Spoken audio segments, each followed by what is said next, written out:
el Espíritu en una forma práctica todos los días. Quiero comenzar en el libro de Filipenses, capítulo número 1.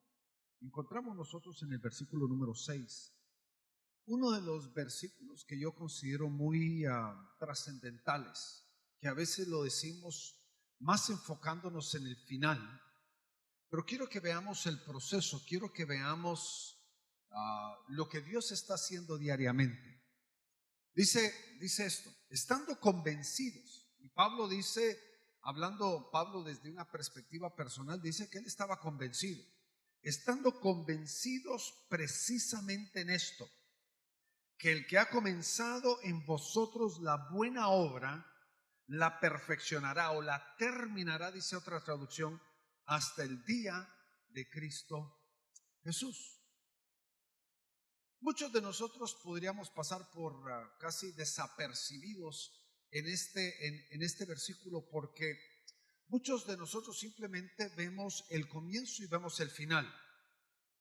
Para muchos de nosotros eso es lo único importante, el comienzo y el final, porque dice el que ha comenzado la va a terminar. Pero ¿qué del proceso? ¿Qué del punto intermedio? ¿Qué de todo lo que hay entre el principio y el final? Lo que es importante es de que entendamos de que aquí Pablo, bajo la unción del Espíritu Santo, estaba hablando de una persona. Y esa es la persona del Espíritu Santo. Porque el Espíritu Santo, en una forma, y si pudiéramos nosotros redecir este versículo, es el Espíritu Santo el que comienza y el que termina la obra. Una vez hice una pregunta y se las hago a ustedes hoy. ¿Cuándo es que el Espíritu Santo empieza la obra en tu vida? ¿Y cuándo es que la termina? Si tú miras tu propia vida y tú dirías, bueno, yo creí en Cristo Jesús hace 10 años, o yo recibí a Jesucristo como mi seguro salvador hace 2 años.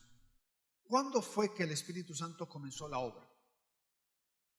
¿En el momento que tú abriste tu corazón? ¿El momento que hiciste la oración de fe? ¿Ese fue el momento en el que el Espíritu Santo empezó la obra? La verdad no. La palabra de Dios nos dice que Él conoce a los que son suyos. Él conoce a los que van a ser salvos. Y en realidad cosas que aún mucho más antes de que tú abrieras tu corazón para poder a recibir a Jesucristo como tu seguro salvador, mucho más antes, y en algunos casos años y hasta décadas antes, el Espíritu Santo empezó a la obra dentro de tu vida. Cosas que ocurrieron dentro de tu caminar, cosas que sucedieron, fueron obra del Espíritu Santo. Y podríamos decir aquellas veces que tú estabas pecando y sentías dentro de tu corazón algo que te decía, estás haciendo lo que está correcto. ¿Quién era esa voz? ¿Quién era esa voz? La voz del Espíritu Santo, que estaba empezando a sembrar la semilla que iba a llevarte a ti a ese proceso de salvación. Lo que es interesante que nosotros debemos de entender, la palabra de Dios nos lo dice ahí, que el que ha comenzado la buena obra, que no comenzó en el momento que tú recibiste a Jesucristo, sino comenzó mucho tiempo más antes. ¿Qué dice? La va a terminar. ¿Pero cuándo la va a terminar? ¿Cuando tú mueras? No es una clase de salvación hoy, pero quiero que entiendas que la obra de la redención y la obra de la salvación no termina cuando tú muriste, sino va a terminar cuando la obra sea hecha completa. Diga conmigo esa palabra, hecha completa. Hasta el momento que el Espíritu termine y haga completa toda la obra que el Padre ha designado, hasta ese momento termina. ¿Y cuándo va a suceder eso? Vea usted el versículo, ¿qué dice ahí? ¿Cuál es la última frase? Hasta el día de Jesucristo. ¿Y qué es ese día?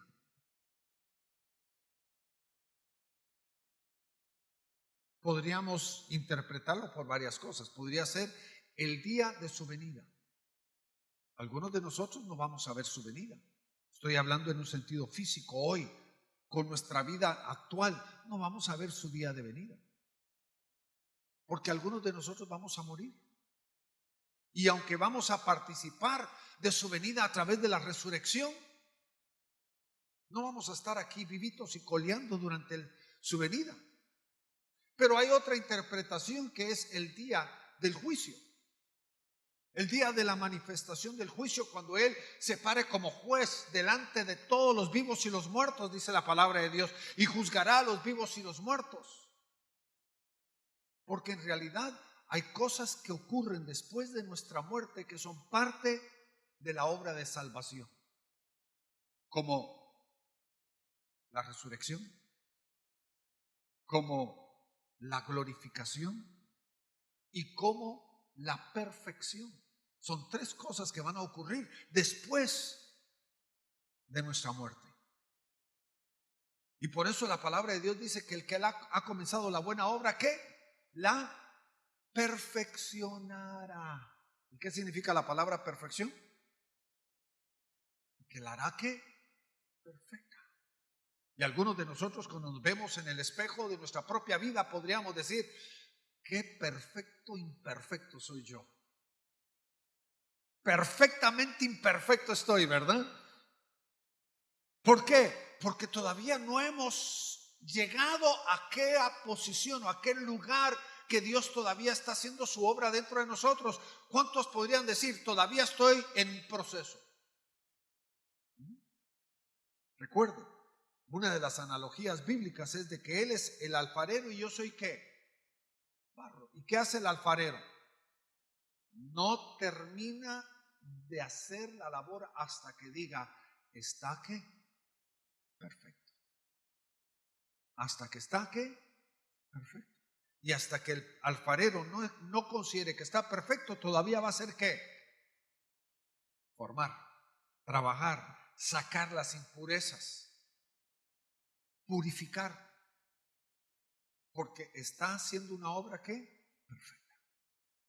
Y cada uno de nosotros somos ese barro que Dios está formando. Pero ¿quién está haciendo esa obra? ¿El Padre? ¿El Hijo? No, es el Espíritu. El Espíritu es el que está haciendo la obra. Vaya conmigo ahí en el libro de Juan, capítulo 14. Y es bien interesante, y esto ya se lo he dicho varias veces, pero Juan 14, 15 y 16 y 17, estos 4 capítulos son capítulos muy singulares, porque solo aparecen en el libro de Juan. Estos 4 capítulos no aparecen en ningún otro de los evangelios. Son singulares para el libro de Juan. Y aquí hay revelaciones acerca del Espíritu Santo que no las encontramos en ningún otro pasaje paralelo. Revelaciones significativas. Ahora, ¿qué dice aquí en el versículo 16? Note: y yo rogaré al Padre. Jesús, el Hijo, está rogando al Padre y dice: y Él os enviará ¿qué? Otro. Diga conmigo esa palabra, otro. Otro significa uno igual que el que ustedes tienen hoy. Es un consolador, pero este consolador tiene que partir, tiene que ser llevado a la presencia del Padre, tiene que subir, ascender al trono. Pero ¿qué hará el Padre? Enviará otro igual, que hará la misma función, que hará lo mismo que este que está presente ahorita está haciendo. Otro consolador. Ahora, note lo que dice aquí: para que esté con vosotros. ¿Por cuánto tiempo? Ahora, le voy a hacer una pregunta del millón, pero es una pregunta sencilla, pero muchos de nosotros no nos entra al corazón porque no tenemos, vamos a decir, como somos finitos, se nos cuesta entender esto. ¿Por cuánto tiempo es el siempre? ¿Cuánto tiempo es el siempre? Ahora, entienda esto. Va a llegar el momento cuando nosotros muramos. Va a llegar el momento que vamos a ser resucitados. Va a haber el momento en el cual el Señor nos dará entrada a la eternidad y viviremos eternamente. ¿Cuándo nos va a dejar el Espíritu a nosotros? Cuando muramos, o aún en la muerte Él estará con nosotros. Aún en la muerte Él estará con nosotros, ¿sí o no? Porque cuando muramos, si el cuerpo entre a la tierra y empiece un proceso de descomposición, ¿todavía el Espíritu va a estar con nosotros? Sí, ¿por qué? Porque el siempre significa ¿qué? Siempre. No va a haber una interrupción, no va a haber un periodo de tiempo donde esto no se cumpla. El siempre, siempre. Ahora recuerde de que aún muertos estaremos vivos. Porque Dios no es Dios de muertos, sino de ¿qué? De vivos. Usted ya entró a la eternidad. Si usted ya recibió a Jesucristo como su seguro Salvador, usted ya entró a la eternidad, porque hay parte de su vida que ya es eterno dentro de usted, que no va a morir. Ya usted ya tiene eternidad dentro de usted mismo. Ahora, la pregunta del millón y la que quiero responder el día de hoy es esta: ¿cuáles son las cosas que hace el Espíritu Santo? Porque no es singular, lo podríamos decir casi en una forma, es un proceso, vamos a decir, progresivo. La primera cosa lleva a la segunda lleva a la tercera lleva a la cuarta lleva a la quinta lleva a la sexta. Las cosas que el Espíritu Santo está haciendo. Ahora, quiero llevarlo a través de esas cosas, de esas 6 cosas que el Espíritu Santo hace dentro de su vida. La primera la encontramos aquí en el mismo pasaje de Juan capítulo 16, versículos 7 y 8. Juan 16, 7 y 8. Note lo que dice: empero yo os digo la verdad, os es necesario el que yo vaya. Ahí está hablando de su partida, Jesús. Porque si yo no fuere, el Consolador no vendrá a vosotros. Mas si yo fuere, yo os lo enviaré. Y cuando Él viniere, note, redarguirá al mundo del pecado, de la justicia y del juicio. ¿Cuál es la obra del Espíritu en nuestras vidas? Nos que redarguye. Nos redarguye. Esa palabra redarguir es esa voz suave, tierna, ese susurro a nuestro corazón y nuestros oídos, cuando nos habla y nos recuerda de que lo que estamos haciendo no es lo que a Él le agrada. Y tú podrías decir: es que yo entiendo eso cuando soy salvo. Es que, hermanos, yo puedo decirles 2 cosas acerca de eso. La primera es cuando todavía no he alcanzado la salvación, es cuando más indispensable es ese susurro en mi corazón. O cuando me he apartado de Dios. Hay personas que yo he guiado a poder reconciliar con el Señor, a rededicar su vida al Señor. Y ellos me han dicho de que cuando estaban apartados en el pecado era cuando más el Espíritu Santo les hablaba. ¿Por qué? Porque es cuando más lo necesitan. ¿Y cuál es la manifestación? Es esa redarguir en nuestras vidas. ¿Qué significa eso para algunos de ustedes que ahí están y dicen: ¿y qué significa esa palabra redarguir? ¿Qué significa? Es darnos a nosotros una visión clara, mostrarnos claramente o la realidad de nuestra condición personal. La tendencia humana es muy diferente. Para nosotros es mejor hacer la del avestruz, ¿verdad? Meter la cabeza dentro de un hoyo y pretender de que todo está bien. La mayoría de nosotros hacemos eso.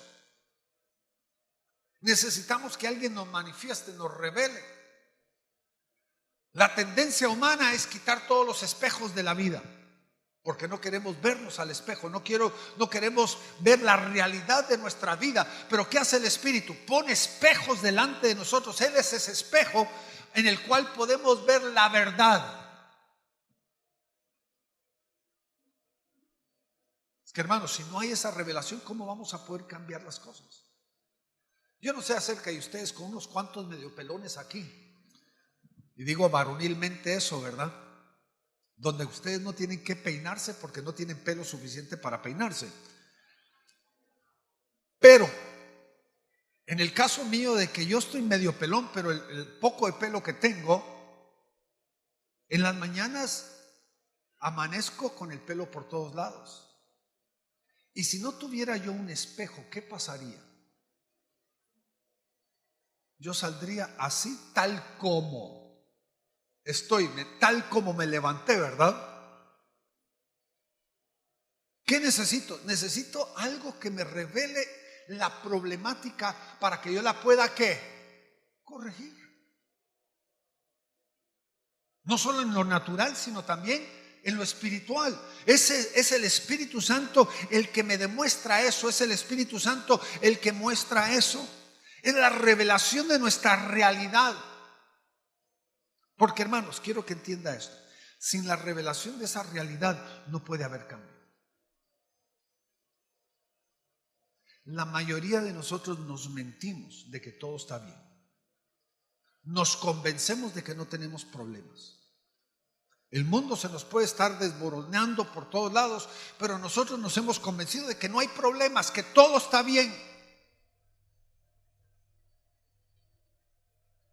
Necesitamos esa obra del Espíritu Santo en nuestras vidas, no solamente antes de la salvación, sino durante el proceso de nuestro caminar, para que diariamente Él pueda hacer la obra que hemos visto en Filipenses 1:6, el poder perfeccionarnos diariamente. Y muchas veces el problema es de que el Espíritu Santo viene tocando, pero nuestro corazón endurecido no quiere oír. La rebelión, la terquedad, el pasado pecado no permite de que nosotros podamos escuchar esa voz del Espíritu Santo dentro de nuestras vidas. Y a veces, hasta lo podemos encontrar en las Escrituras, a veces el Espíritu Santo habla, pero el mismo Dios endurece el corazón porque todavía no es tiempo. ¿Usted cree que Dios puede endurecer el corazón de alguien? Sí, lo hizo con el faraón. 5 veces dice ahí en el libro de Éxodo que Dios endureció el corazón del faraón porque todavía tenía algo que tenía que hacer. Todavía tenía que cumplir algo Dios en Egipto y por eso lo hizo. Es que, hermanos, entienda esto. La clave de la salvación es el arrepentimiento, y no puede haber arrepentimiento sin que el Espíritu Santo nos redarguya. Es esa palabra del Espíritu Santo la que nos lleva al arrepentimiento.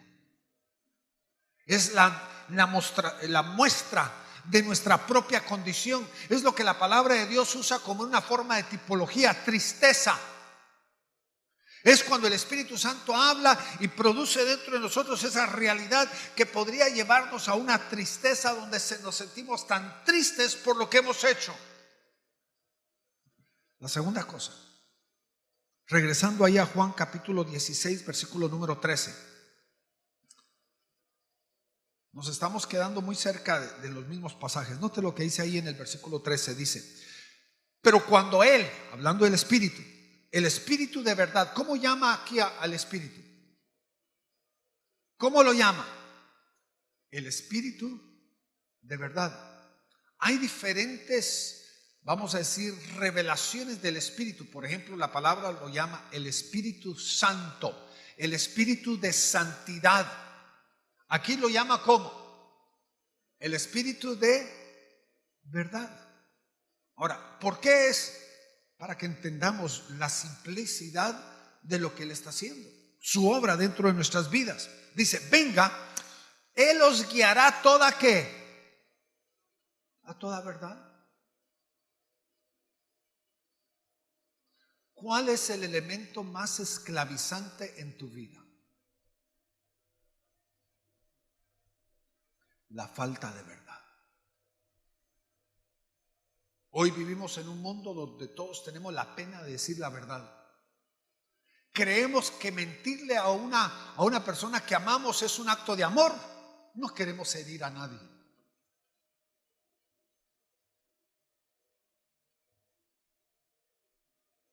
He tenido casos muy, muy difíciles que he tenido que enfrentar en el ministerio. casos tan difíciles como, estoy hablando del extremo, donde ha habido infidelidad en una pareja conyugal. Y la persona que ha fallado me pregunta, ¿debería de decirle la verdad a mi cónyuge? Es que no sé si lo va a aguantar, no sé si lo podrá aceptar, voy a destruir a mi cónyuge. Y creemos de que la mentira es libertadora. No, la palabra de Dios dice que la verdad es la que nos liberta. Por eso dice la palabra, conoceréis la verdad y la verdad es la que os hará libres. ¿Por qué es que el Espíritu Santo se llama Espíritu de verdad? Porque aunque a veces nos duela, la verdad no nos destruye, la verdad nos liberta.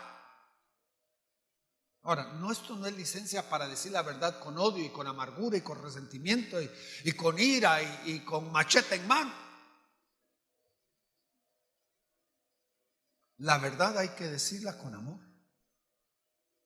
¿Y qué hace el Espíritu Santo? Nos dice que, lo voy a decir al término de este siglo, nos dice todas nuestras verdades. Porque su intención no es de destruirnos, su intención es que romper el yugo que tiene la mentira sobre nuestras vidas. Porque si la verdad nos liberta, ¿qué hace la mentira? Nos esclaviza.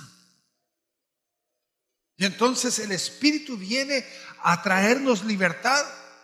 El grave problema, y esta es una de las situaciones más conflictivas bíblicas, porque la Biblia habla de dos condiciones de la humanidad. La primera habla de la ceguera espiritual. No hay más ciego que el que no quiere ver. Y la segunda cosa habla de aquellos que tienen ojos pero no pueden ver. Ahora, esto lo podríamos aplicar a todo, ¿verdad? Hay gente que tiene oídos pero no quiere oír. Hay gente que tiene cerebro pero no quiere pensar. La cosa es esta. ¿Será esa una condición humana? Sí. ¿Qué necesitamos? Necesitamos la verdad del Espíritu. Porque no puede haber libertad, no puede haber el quebrantamiento del poder del pecado en nuestras vidas sin verdaderamente la verdad. Usted no sabe cuántas veces me he sentado con gente que comprende que lo que está haciendo es malo, pero no lo entiende. Una vez me senté con una persona confrontándola con el asunto de inmoralidad y le dije, ¿contra quién has pecado? Se puso a pensar. Bueno, lógicamente contra Dios. Así me respondió. Y le pregunté, ¿cuántas veces le has sido infiel a tu esposa? Y no quiero usar ni el número aquí, pero era multiplicidad de veces, eran más de las que usted pudiera contar con sus propios dedos. Y yo le dije, ¿y no pecaste contra tu esposa? No lo había pensado.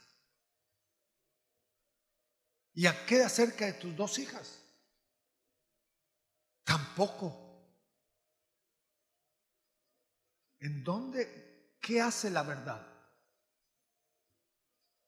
La verdad rompe esa esclavitud que la mentira, que la negación tiene en nuestra propia vida. No puede haber cambio en nuestra vida si no hay verdad. Ahora nos vamos a la tercer paso del Espíritu Santo, la tercera obra del Espíritu Santo. Vaya conmigo a 2 Tesalonicenses 2:13. 2 Tesalonicenses 2:13.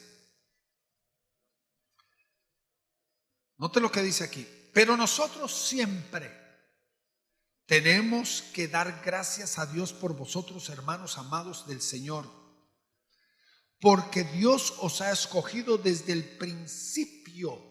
Note, ¿desde cuándo nos escogió Dios? Desde el principio. ¿Para qué? Para salvación. Para salvación. Fuimos llamados ¿a qué? La salvación. Mediante la santificación que viene ¿por quién? ¿Quién hace la obra de la salvación? El Espíritu Santo. Es que, hermanos, oiga bien, no quiero meterme al punto y la coma de la teología aquí, pero Jesucristo, cuando estaba colgado en la cruz y usó aquellas palabras famosísimas, dijo: consumado es. ¿Qué estaba diciendo él? Déjeme traducírselo a nuestro propio castellano. Yo ahorita termino de trabajar. Ya no voy a trabajar. Termino de hacer la obra que yo fui llamado a hacer. Pero la obra no puede terminar todavía. Pero ¿quién es el que hace la obra ahora? Es el Espíritu. Jesucristo terminó su obra allá en la cruz y dijo: consumado es. Ya hice toda la obra que yo tenía que hacer para poder traer salvación a la humanidad.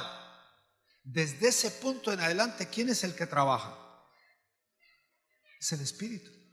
¿Y qué es lo que Él está queriendo hacer en cada uno de nosotros? ¿Traer qué? Salvación. Ahora, yo se los he dicho, no sé si les ha entrado por un oído y les ha salido por el otro, pero yo se los he dicho. La salvación no es un evento en nuestro pasado. La salvación es algo progresivo en nuestras vidas. Hubo un momento que fuimos salvos, pero todos los días estamos ¿qué? Siendo salvos. Pero va a llegar un momento en nuestro futuro donde esa salvación se va a hacer ¿qué? Completa, terminada.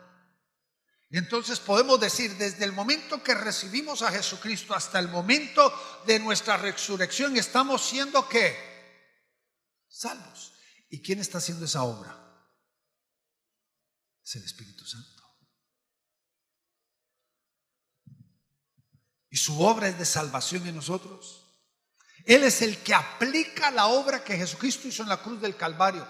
Él es el que aplica el derramamiento de la sangre. Él es el que aplica la justicia de Dios que fue hecha satisfecha por la obra que Jesucristo hizo en la cruz del Calvario. Cuando Jesucristo se presentó delante del Padre y derramó su sangre delante del altar, y el Padre dijo: mi justicia está siendo satisfecha ahora. Él aplica todo eso en nuestras vidas. Porque ya no es el Padre viéndonos a nosotros, sino mirando lo que Jesucristo hizo en la cruz del Calvario por cada uno de nosotros. Ahora saltémonos a otra cosa.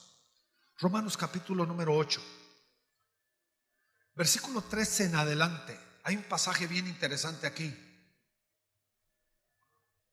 Romanos 8:13 en adelante. Note lo que dice. Dice: porque si vivís conforme a la carne, habréis de morir. Pero si por el Espíritu hacéis morir las obras de la carne, viviréis. ¿Qué es lo que el Espíritu está haciendo? Nos está fortaleciendo a morir a cosas que no son correctas en nosotros. Y en el proceso de morir es que vamos a encontrar ¿qué? ¿Qué lo dice ahí? La vida. La vida. Ahora, saltémonos al próximo versículo. No te dice: porque todos, absolutamente todos, categóricamente todos los que son guiados por el Espíritu, los tales son hijos de Dios. Versículo 15: pues no habéis recibido el espíritu de esclavitud. Allí hay otra definición del espíritu, ¿sí o no? El espíritu no es un espíritu de esclavitud, es un espíritu de ¿qué? Lo va a encontrar de adopción.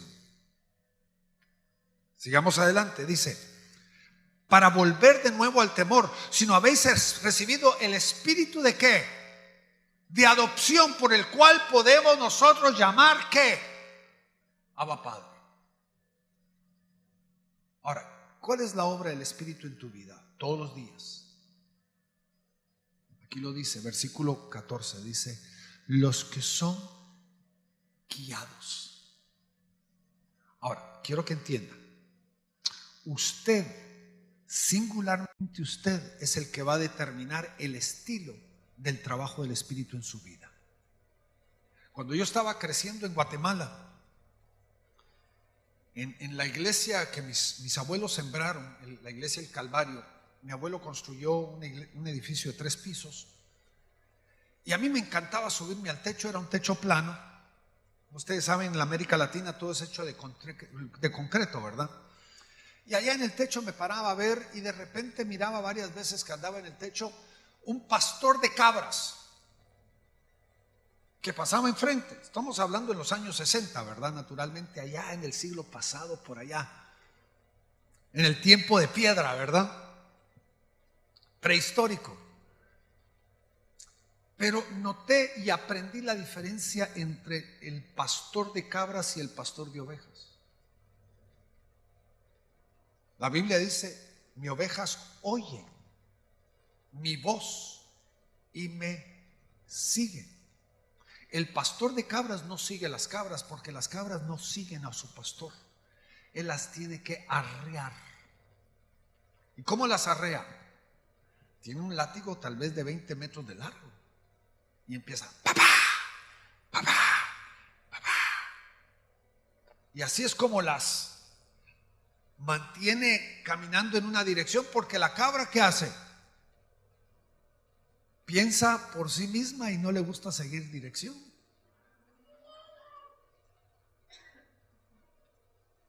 Ahora, ¿qué significa guiar? La pregunta es: ¿qué es usted, una cabra o es una oveja?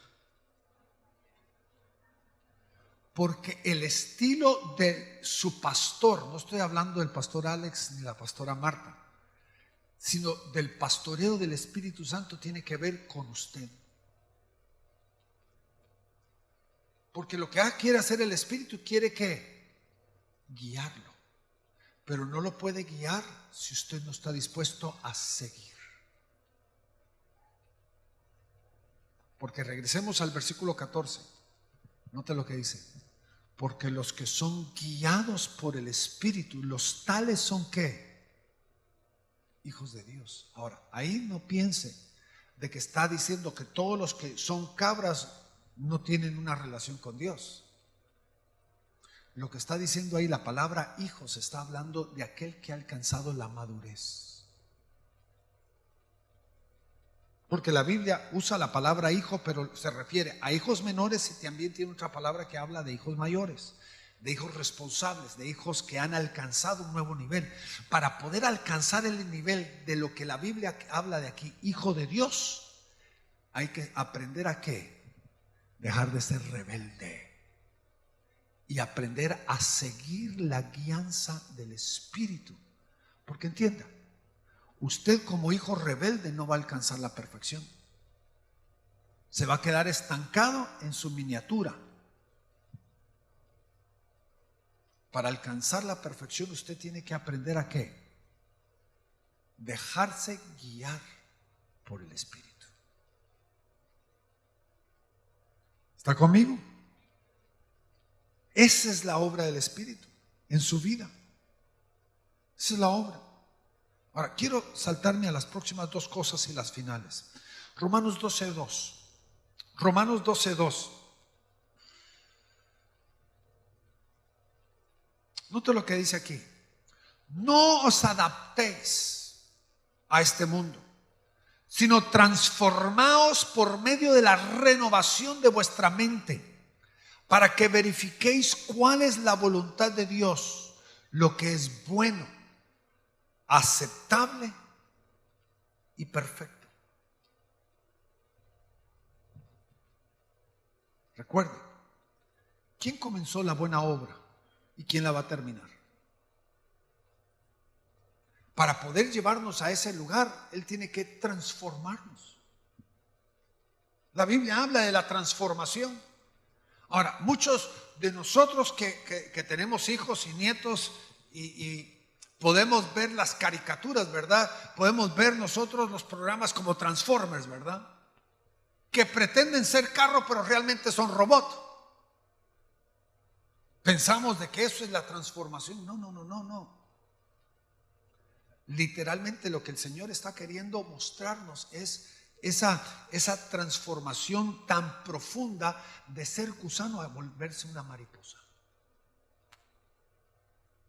la transformación. Que tiene que ser tan profundo en nuestras vidas, donde dejamos de ser lo que antes éramos para empezar a ser lo que ahora Dios nos ha llamado a ser. Lo interesante de estas últimas 3 palabras, noten lo que dice. Primero, nos dice que tenemos que encontrar, a entender y aceptar y a caminar en lo que Dios llama bueno. Por eso lo dice, la buena voluntad de ¿qué? De Dios. Lo que es bueno. Aprender a querer hacer lo que Dios llama bueno. Lo que el hombre llama bueno no necesariamente es bueno. ¿Quién revela eso en nuestras vidas? La segunda dice lo que es aceptable. Hay cosas en tu vida que Pablo lo llama: todo me es lícito, mas no todo me conviene. Hay cosas en tu vida que tú las puedes hacer porque tú las puedes hacer, tienes el derecho de hacerlas, pero no te conviene. Y ahí está lo que la palabra de Dios llama agradable. Y lo tercero dice perfecto. Y si ustedes notan, casi también es un proceso progresivo, porque no puedo alcanzar a vivir la perfección si no estoy dispuesto a caminar en lo que es bueno y lo que es aceptable a Dios. No voy a alcanzar lo que es perfecto. Viene por la transformación. Ahora, esa transformación, mi querido hermano y hermana, comienza con el cambio de la forma que nosotros pensamos. Muchos de nosotros estamos troncados en nuestra forma de pensar. El mundo nos ha condicionado a una forma de pensar. Y por eso Dios dice que necesitamos ser ¿qué? Renovados. Por eso es tan importante la lectura de la palabra. Por eso es tan importante el poder ver qué es lo que estamos consumiendo. No estoy hablando de comida, sino consumiendo en nuestro diario vivir con las cosas de la sociedad. Porque eso está condicionando nuestra forma de pensar. Es casi como si nos estuviera lavando el cerebro. ¿Y qué necesitamos? ¿Ser qué? Renovados. Renovados en nuestra forma de pensar. Necesitamos permitir de que Dios cambie nuestro carácter. Y es el Espíritu Santo el que cambia el carácter. ¿Cuántos de ustedes pudiera decir, yo soy imposible? Le hemos dicho a nuestro cónyuge, eres un imposible. ¿Sabe por qué? Porque el Espíritu Santo no ha formado su carácter. Y usted me podría decir, pero Darío, ¿cómo es que el Espíritu Santo forma el carácter? La pregunta es, ¿ha visto usted en las Escrituras lo que la palabra llama el fruto del Espíritu? La palabra habla de varios.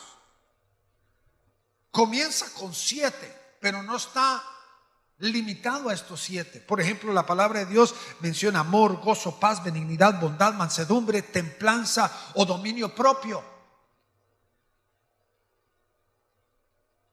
¿Qué son esos?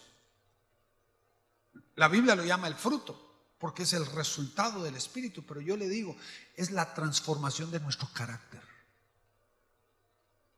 Porque si usted no puede tener paciencia, ni misericordia, ni benignidad, empatía, como lo llamamos nosotros comúnmente ahora, es que su carácter no ha sido formado. Si usted no tiene dominio propio, su carácter todavía no ha sido formado. Ahora, yo le voy a decir, por pura experiencia personal, en mi propia vida, cuando yo he tenido que batallar en contra de algo en mi vida que me ha venido controlando,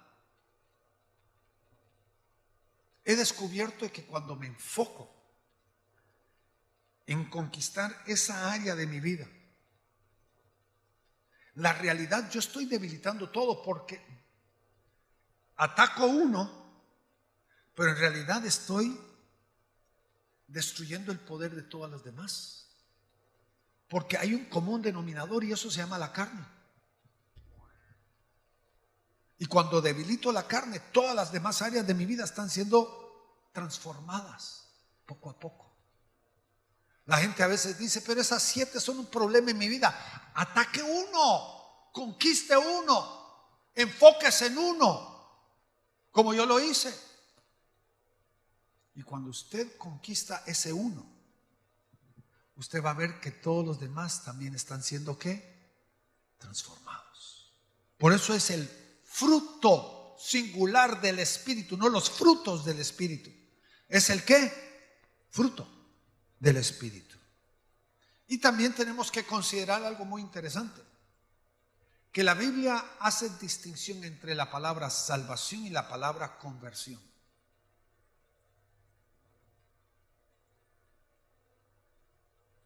Salvación, pudiéramos decir, es un regalo. La conversión tiene que ver con una transformación.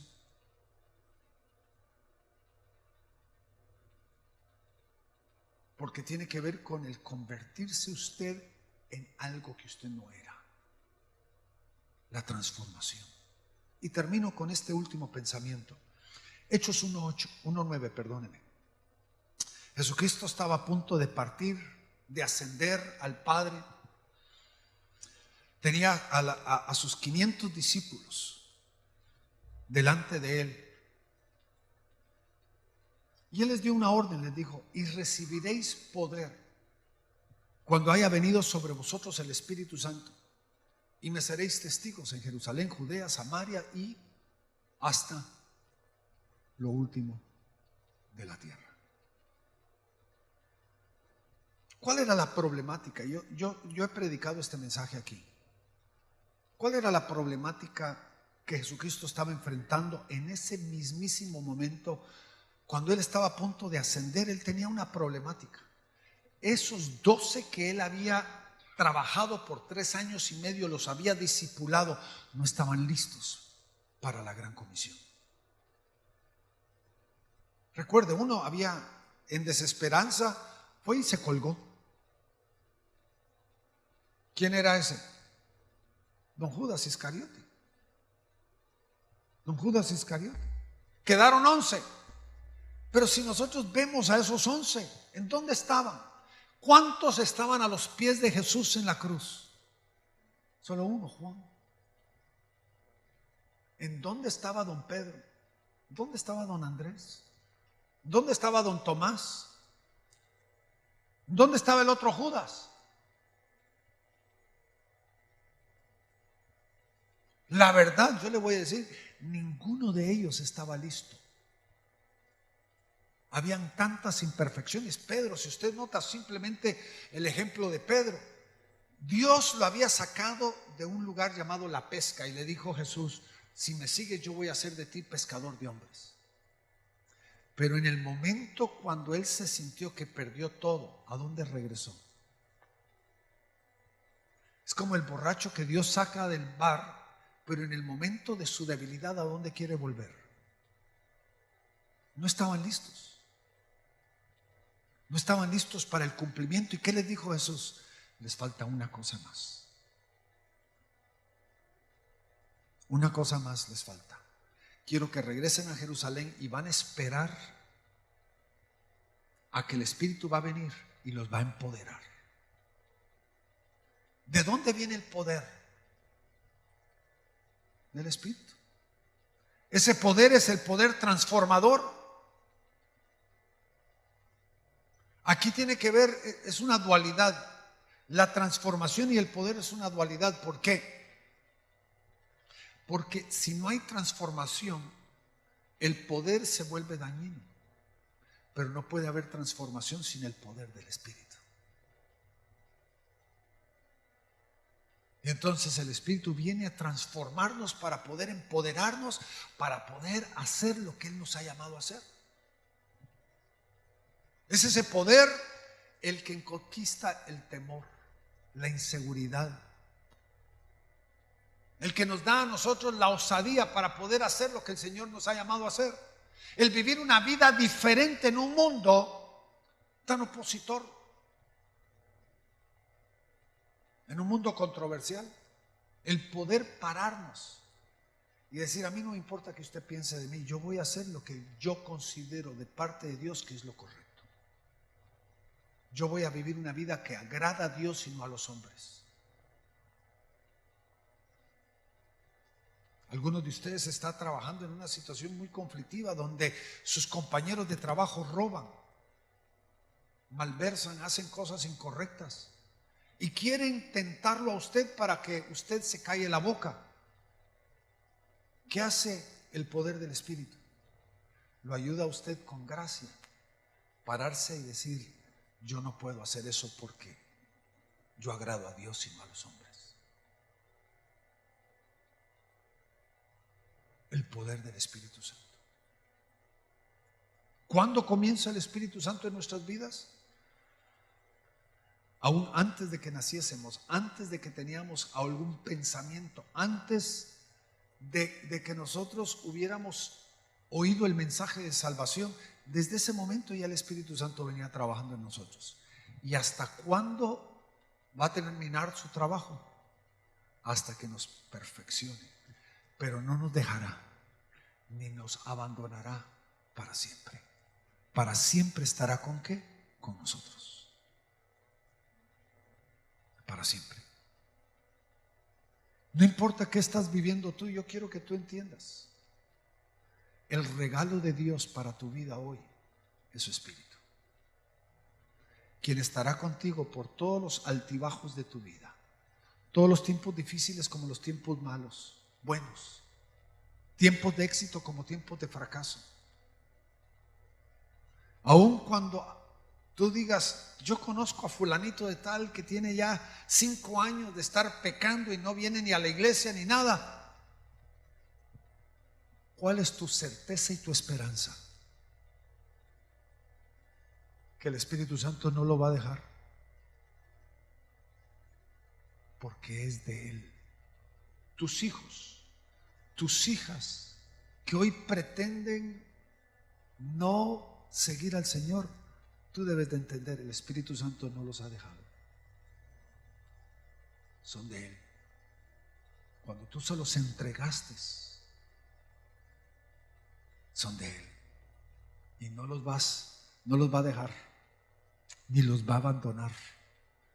Y aunque parezca que están lejos y que están en medio del pecado, tú descansa, porque la palabra de Dios dice que el que ha comenzado la buena obra no va a terminar de hacer la obra hasta que haya ¿qué?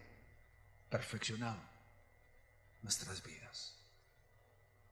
Y esa es la certeza que tenemos, hermanos, de aquellos amigos, aquellos familiares, nuestros hijos, nuestros padres, nuestros hermanos, hasta la suegra. El Espíritu Santo no la dejará. Aunque usted la quiera verla, pero bien lejos, el Espíritu Santo no la dejará. Esa es la certeza, hermanos. Ponga su mirada en Dios y ponga su fe de que el Espíritu Santo es suficiente Dios. Él es Dios que no dejará hasta que haya terminado lo que Él comenzó. Amén. Padre, en este momento, Señor, te doy gracias, porque, Señor, tu Espíritu, no solo tú lo has prometido, sino Él ha prometido que no nos dejará. He aquí estoy con vosotros hasta el fin del tiempo. Y hoy, Padre, descansamos en ti. Y, Padre, queremos conocer cada día más tu Espíritu, porque es tu Espíritu el que nos guía, el que se manifiesta, el que obra, el que cambia, el que transforma, el que camina con nosotros mano a mano todos los días. Aun cuando nos portamos mal, hacemos lo indebido, tu Espíritu no nos deja, porque sabemos que el compromiso que ha hecho contigo y conmigo es de terminar lo que ha comenzado. Y ahora, Padre, en el nombre de Jesús, reclamamos todas esas vidas que sentimos que se han perdido. Las reclamamos porque tuyos son, Señor. Tu espíritu no los abandona, ni tu espíritu los dejará hasta que hayan vuelto al redil. Hoy, Padre, te encomendamos esas vidas y encomendamos nuestras vidas, Señor, en el nombre de Jesús. Amén y amén.